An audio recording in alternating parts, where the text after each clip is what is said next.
Hi, and welcome to the ArtsyFartzy Club. My name is Mrs. Johnson. I'm so happy that you are here with me today, and we're going to get into some fall art. We are getting ready for fall. It's coming. I know that pumpkin spice comes out at Starbucks soon. Some people are really excited about that. I'm starting to see Halloween stuff creeping into the stores. Isn't that weird? It's so early. But so that you can have fall decorations, or if you are a teacher and you want to do some fall art, I'm going to start doing it now so that you have your ideas all set for later when it's time for you to start some fall art. So let's get into it. We're going to do some 1-point perspective art. Let's get in. Let's see here. Okay. So you need, don't want you to see all that nonsense in the background. There we go. What a mess. Let's hide that. There we go. Okay. So you need a blue piece of construction paper, a tan piece of construction paper, and I didn't have the normal Paycon, construction paper. So this is just a what do you call that? Like a scrapbook cardstock type paper. So it's a little bit lighter than what you'll probably find, a little less vibrant, but it still works. So if your tan is a different tan than mine, fine. And then you're going to have a third piece of construction paper that is a dark brown. You do want your two browns to be different. That is going to be very important later. And I happen to be using a 9x12. This is a 2-day project. So this paper we're going to set aside. I don't need it right now. But I would do this project with a 12x18 with my students. So a nice big piece of paper. And usually this is more of an upper L project.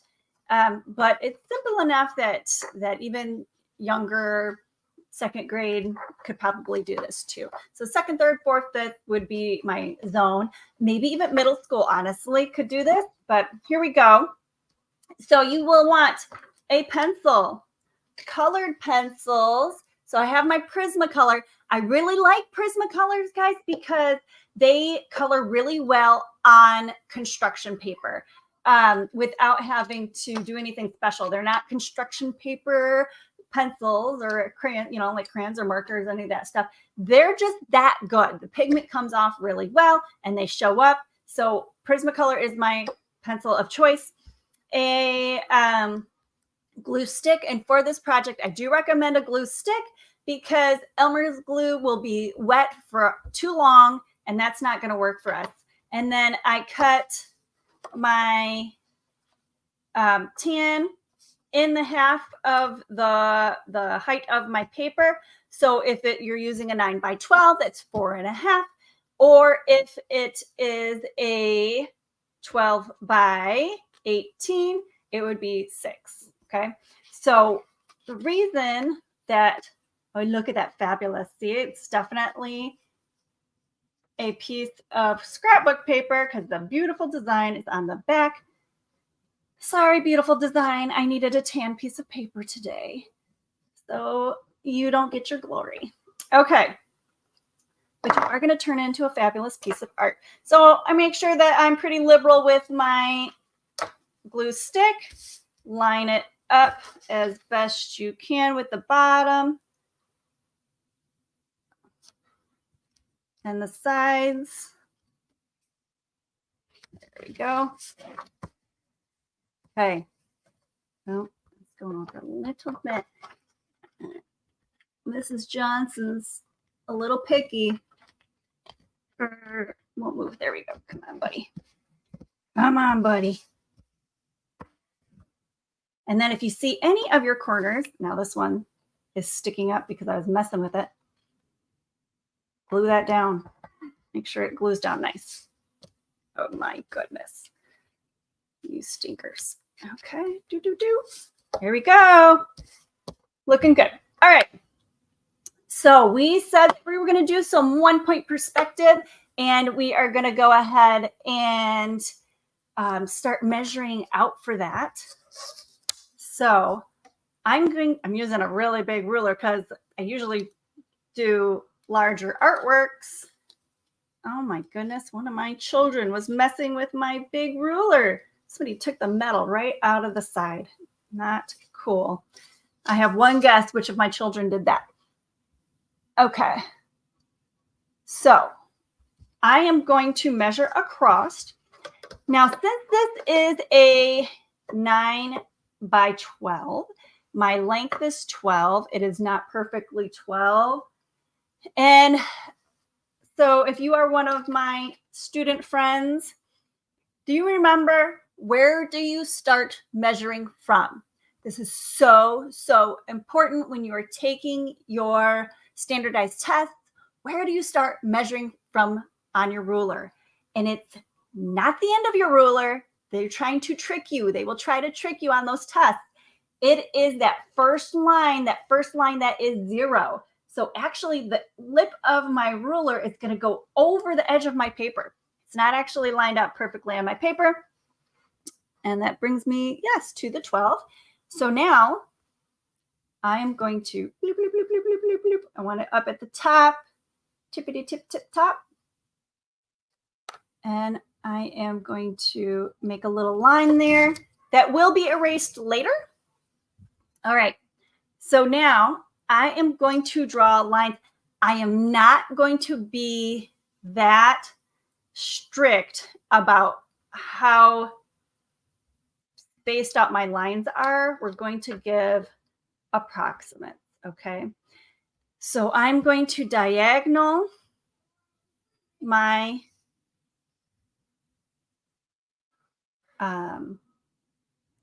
ruler. Wow, sorry, I got distracted by my kids.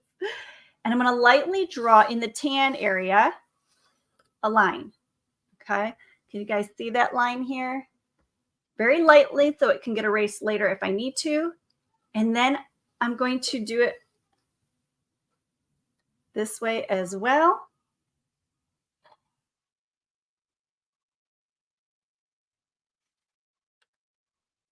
And then I'm going to keep spacing them about the same. So always the end of my ruler is going to be on that 6-inch point, that dot. That is the 1 point in our 1 point perspective.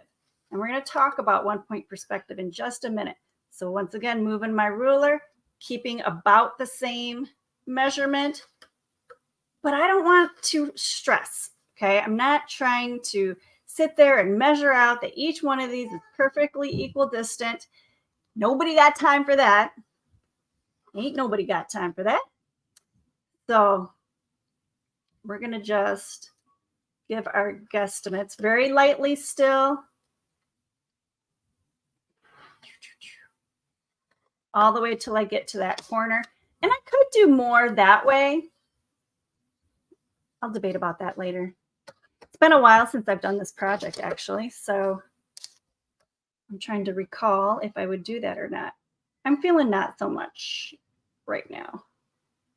Okay, and then now trying to space these lines approximately the same. Remember, we're drawing lightly so that we can erase these later. And that top of the ruler is still always at that 1 point. So does anybody know what is, we'll see, now this one, I'm going to do it. I'm going to do it. Going past that part. Okay, there you go. Does anybody know what perspective means? So there's a couple meanings, right? So you can say, I think dogs are better than cats. Or I think cats are better than dogs. That's my perspective. That's my point of view, right? That's what I see from where I'm at in my life experiences. That's my point of view. Oops, and I accidentally drew into my blue. Shame, shame. I know your name, Mrs. Johnson. Okay. Now, so there's that point of view in your mind, but there's also the point of view from your eyes. So if I were to, here, let's talk to you. So if I was to walk down the road in my neighborhood and I am looking down the street, I'm in the middle of the street looking at the houses. The houses closer to me appear larger, and then the houses farther away start to get smaller. Or if you're, on a hill and you're looking off into a valley, the trees next to you are so big, you got to look up and see them. But I can see trees off in the distance and they appear smaller. Are they smaller? No. I know in my mind that these trees are all pretty much the same. But since I am standing here close to this tree, it is my point of view, my perspective that this tree is big, okay, or this one in front of me right here is big. And then as I look off into that distance, they appear from my point of view smaller. So when we are working here with this 1 point perspective, we created our 1 point here. And then from my point of view, the row here appears bigger and it starts to get smaller as it gets farther away. Okay. Now this is going to become my pumpkin patch. So what do you think we're going to draw in our pumpkin patch? We are going to draw, you guessed it, pumpkins. And so I just have my kids this first day rock out as many pumpkins as they can get. Okay. And so what I'm going to use as my guide for the pumpkins are these lines. So if I was to draw a pumpkin, I'm doing the letter C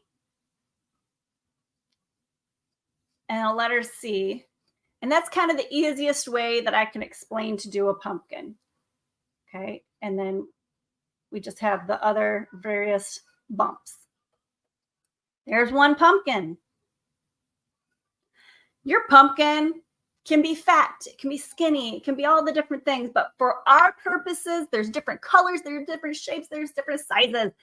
We're going to follow these guidelines, these perspective lines, because they're going to give us that illusion of the things that are closer to us here at the front of our image are bigger, and they start to get smaller as we get farther away. So if I was to draw another pumpkin over here, I'm going to do that letter C.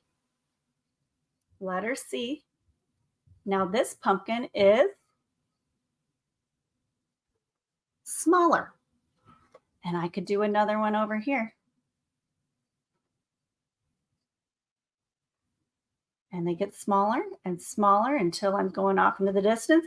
Now, can you have an outlier? Sure. You can have them, this one's extra small, even though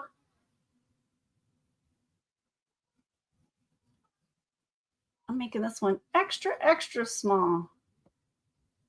All right. But I'm not going to sit there and make one that's bigger than this back here.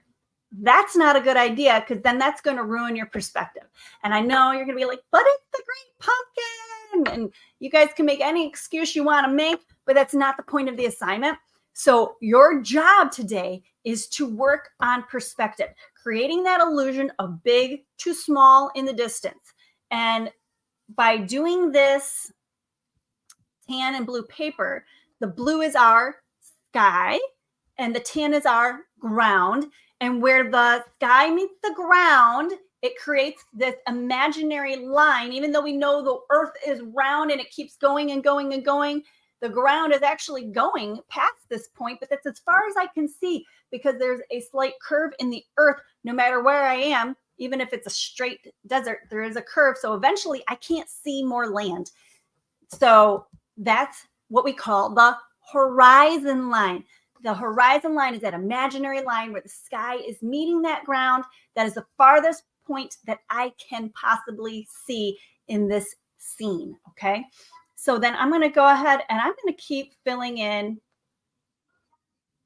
my pumpkins. Pumpkin.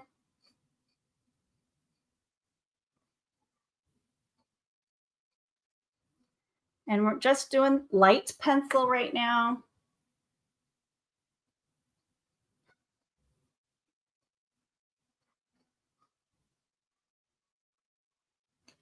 Pumpkin, pumpkin, pumpkin. Ooh. Oh my goodness gracious. Okay. Keep going, guys. How many pumpkins can you draw in a row without stopping?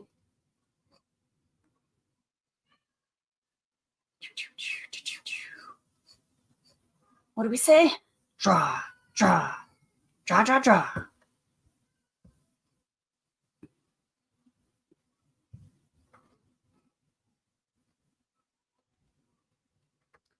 And then we will definitely true these up and make them better in a little bit.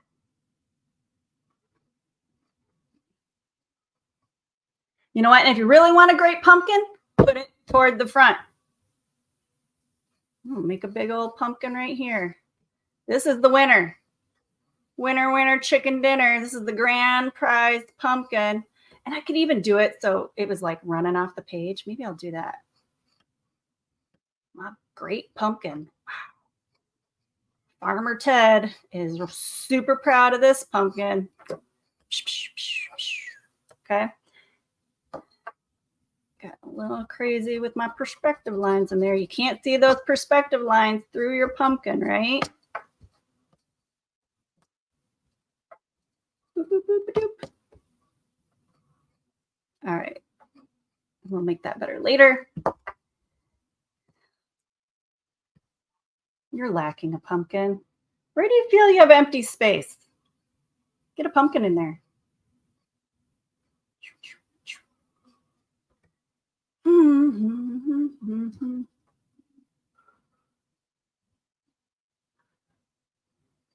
How picked over is your farm? You know?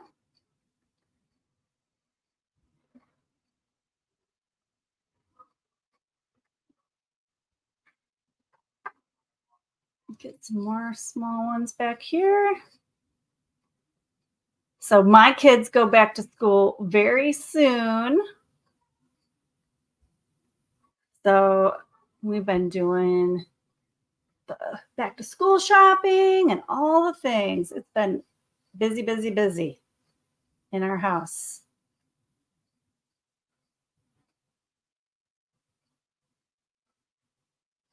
All right. Maybe I'll add more later. But that's pumpkin patch, just about. All right.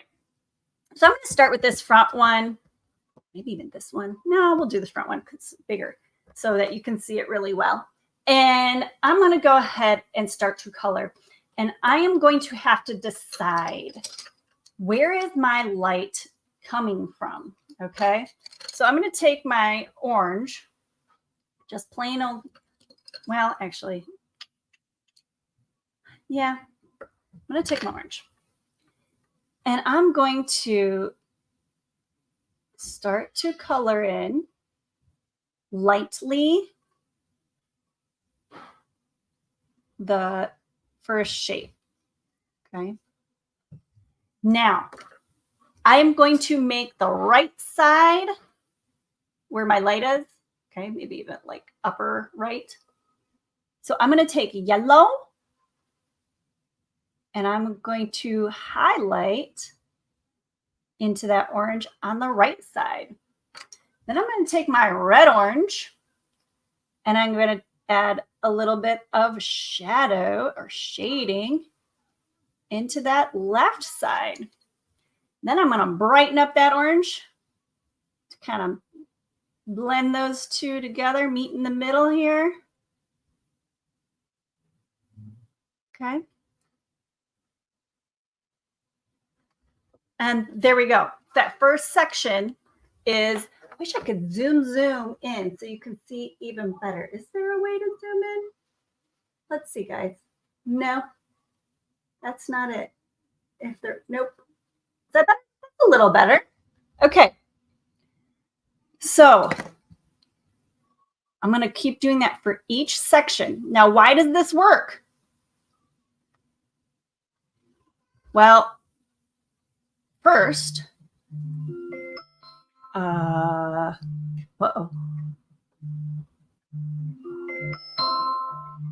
Don't call me during my live, please. Oh my goodness gracious. And I had my volume off, but it rings anyway. Oh, that's exciting. All right. Note to self, put on do not disturb next time. Okay. So we know that red, orange, and yellow make a hot dog. So red, orange, and yellow are our warm or hot colors, and they are next to each other on the color wheel, and they're going to blend together really nicely. So as a matter of fact, we know that red primary, number one, plus yellow primary, okay, 1 + 1 = 2. That's a secondary. So red plus yellow makes orange. So these three colors are interrelated to each other and play really well together. So when I want to show the highlight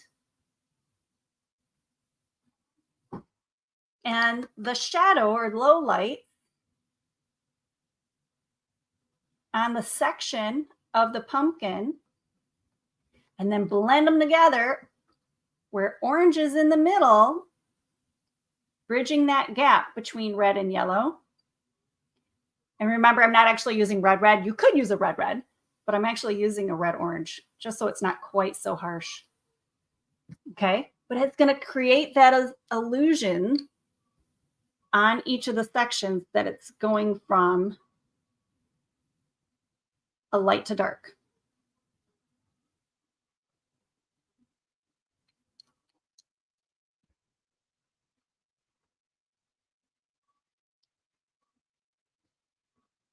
Okay, grab that red, orange.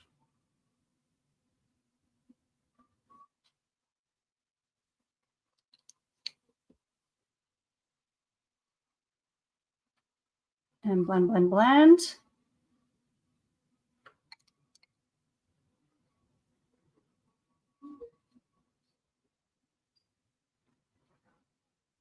There we go.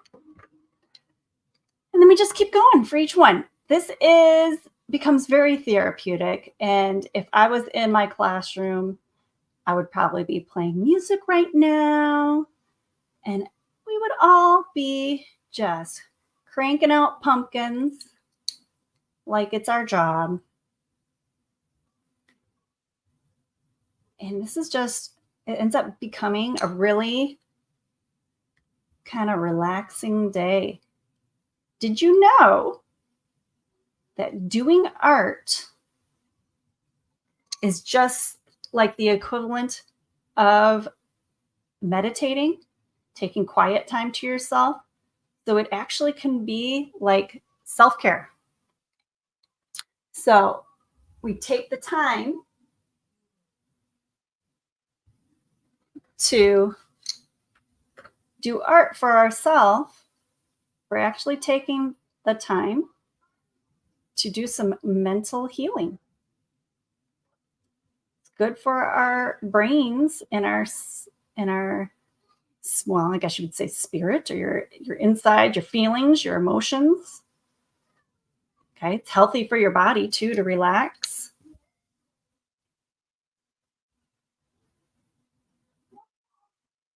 Okay, see how that yellow and the darker orange, the red orange, play off of each other and really create that contrast with each other to make this one pop.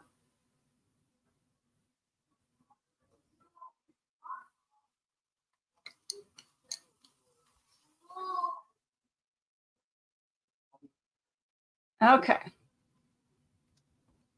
And then doobity-doo. Last chunk.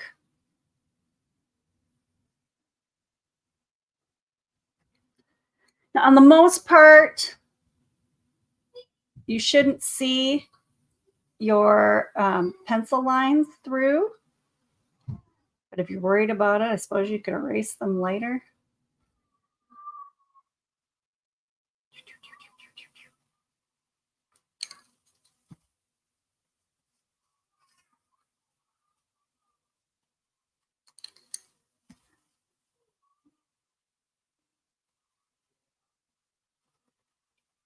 Okay. All right. So, and I want to blend away that yellow a little bit. It's a little too yellow.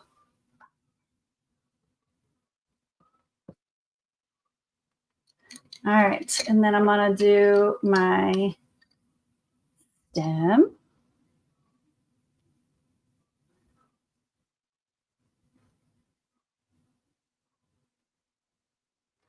And then I can add in a darker green on the side to look like that's the shadowing. You could even add in doodles, little vines, okay? So I'm gonna just continue this process for all of my pumpkins. Now, that being said, I got a little crazy with that one, didn't I? Okay, so that being said, I'm going to do this row and finish it out and show you what you can do with the row when you're done. Okay. So remember, yellow on the right side, red, orange, or red on that left side. Bridge the gap by darkening that orange a little bit. Okay, and then keep on trucking.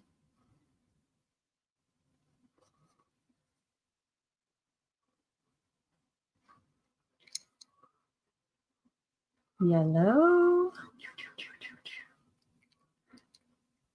red, orange. Bridge the gap.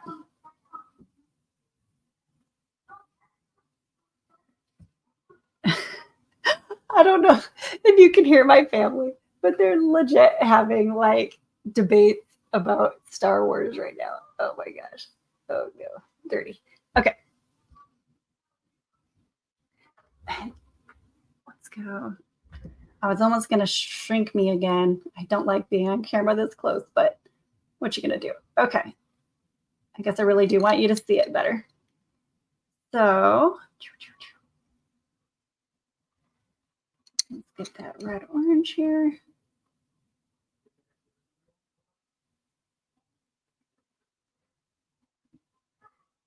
So just on the other side of my art studio / office is the family room with the TV.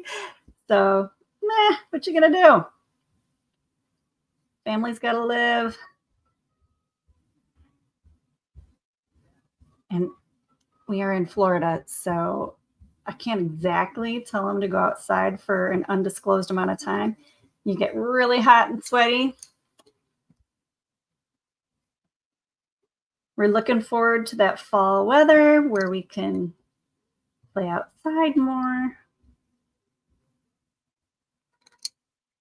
But I do enjoy living here. I used to live in Michigan. And so we have the opposite problem. In Michigan, you get about 3 good months, and then the rest you gotta stay inside for the heat. But in Florida, we've got about 3 months that we have to stay inside for the heat. There we go. And bridge the gap.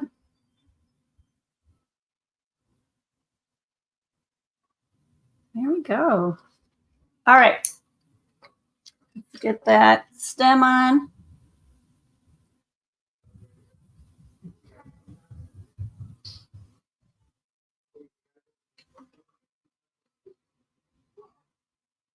And there we go.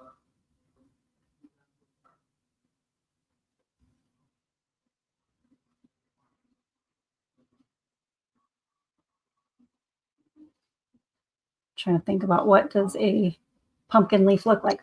All right. So once I have done that, I am going to take my browns and I'm going to enhance my row.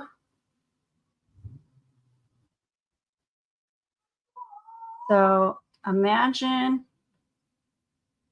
kind of like scumbling.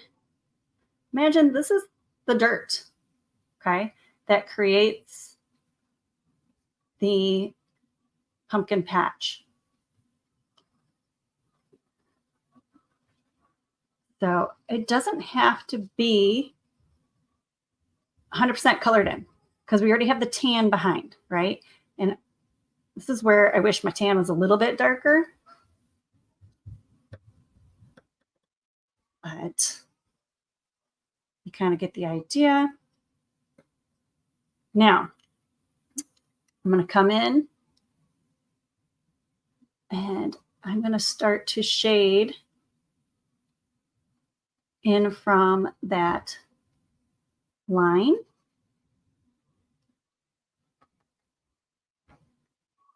So it does kind of look like they're like tilled. They till the land. They dig into the land, right, with their tractor. And that way I don't have to erase all those perspective lines.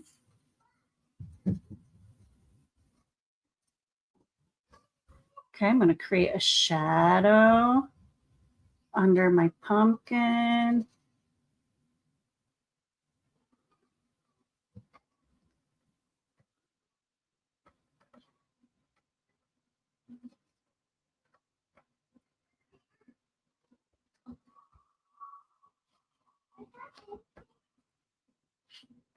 Awesome.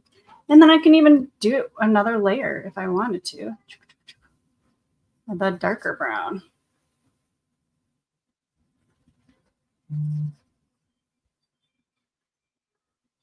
Really get that darker, the darker side of my shadow of my pumpkin's going to be on that left side, right? Because we said if the yellow's here, the highlight, the moon or whatever we're going to have, or the sun is hitting this side of the pumpkin. So we want that shadow to be on the opposite, heavier on the opposite side.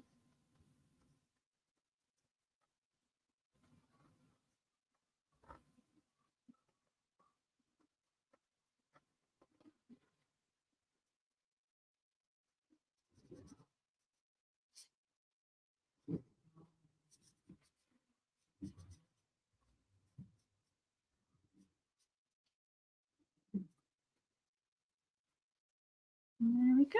Does that make sense, guys? And I can bring this in a little bit more if I wanted to. Even make little, like bloopies and rocks in there. Put little shadings in different spots, kind of just scumbling it in. Does that make sense? I hope. Okay, so that's our row. That's it. That's one row of your pumpkin patch. And then you're going to proceed to do it 1, 2, 3, 4, 5, 6, 7, 8, 9 to 10 times-ish. Okay, and we're going to have this beautiful artwork. And we're going to do part 2. We're going to meet back here at 11 a.m. Eastern next Saturday for part 2 of our pumpkin patch. You should have all of this colored in, okay? Get this all the way done for me so that we can continue on with the next part. And I think it's kind of cool. And that's it. So just repeat. Start with fill in all of your pumpkins and then work on that ground area